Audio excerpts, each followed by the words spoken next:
Het is 4 uur, dit is het Frieske Nijs. Goedemiddag. Op Hegemermarkt binnen helptjensten al uren dwaalde maar een ziekactie na opvaringen van een zielboot die er omslaan is. De 4 opvaringen binnen in de buurt van Wordsijn maar haar boot omslaan. Een brandwachtman zegt dat bij tafel gebeuren en alarmeerde de politie. Met boten en een helikopter wordt de hele dag afzacht, maar opmerkelijk genoeg is er nog niet het voen, zowel de boot net als de opvaringen. Een oorscenario zou ik wijs kennen dat de mensen inmiddels wel uit het water wat binnen, maar dat ze ergens bij een kachel zitten te droegen. Dus dat zijn al die scenario's waar we rekening mee houden. Maar zodra wij dat nog net zeker weten, gaan we gewoon van het ergste scenario uit.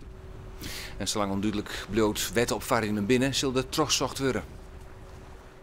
De politie mag snijden in Ljouwert geen actie vieren bij de wedstrijd Cambuur-Zwolle.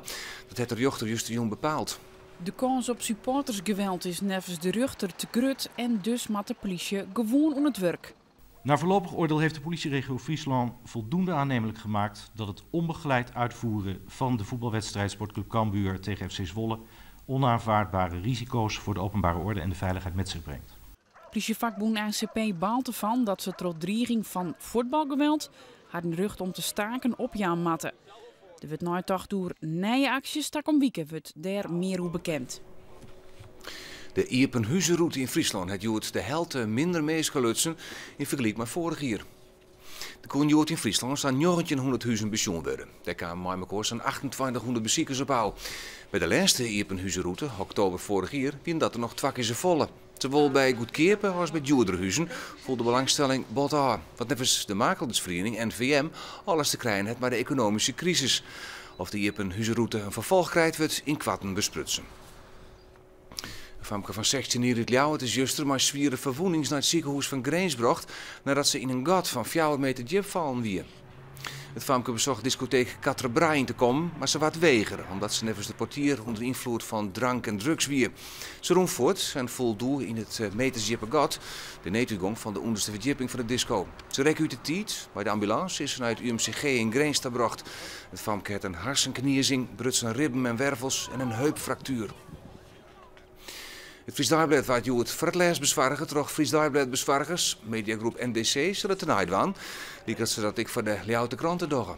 Goedemorgen. Ik wil jou even de laatste kranten bezwargen. Ja, nou, ik heb het lezen. Ja. Het gaat straks over naar de Ljouwerte krant, die zal het erom brengen. Hè? Ja, heel apart gevoel, want je hebt al wel zo'n in en dan is het al wel raar dat het nou opeens ophoudt.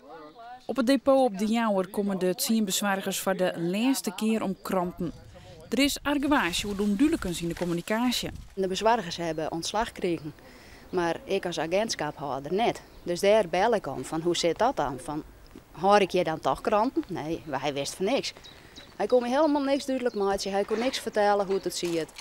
Hebben ze Dagblad die er vol goed communiceert door de verorings. De meeste weken worden oornaam door de bezwargers van de Ljouwerter kranten.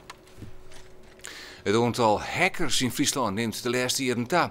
Maar er zijn niet alleen de hackers die het inbreken willen op internetsites. En om het aan te tonen houdt hackers Honk, Frek uit Ljouwert, het Iepenhuis. Bij het woord hacker wil ik ook toch toen iemand die het inbreekt in een computersysteem. Het Frieske hackers Honk Frek is juist tjen dat inbreken.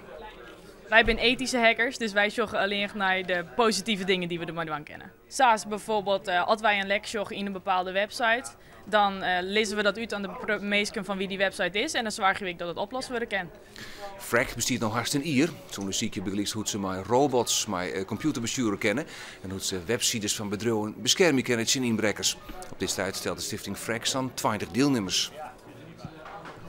Het waarbeducht aan het besluit. Joen en vannacht kleren het op. De noordwestenwind jouwt hem del en dat betekent dat we lichte frost krijgen. Rond 2 graden onder nul. Aan de kust en op het water is het dan plus 3. Morgen een soort bewolking en vooral in het watergebied kans op wat zinnen. Middags en jongens wat ruimwetter en het wordt een graad als 9. De noordwestenwind die helpt aan, ont vrij krachtig. En via de fruitsjoch Nijweken krijgen we Rijn en weer het sneeuw. En het is deze laatste keer om 4 uur. Van maand jou brengen we het kwartenijs al jeder op een dag van 1 uur oud. En nou dus voor de laatste keer hier van de Nijsredactie van Omroep Friesland. Ik meld je hem 6 uur weer. Graag tot aanzien.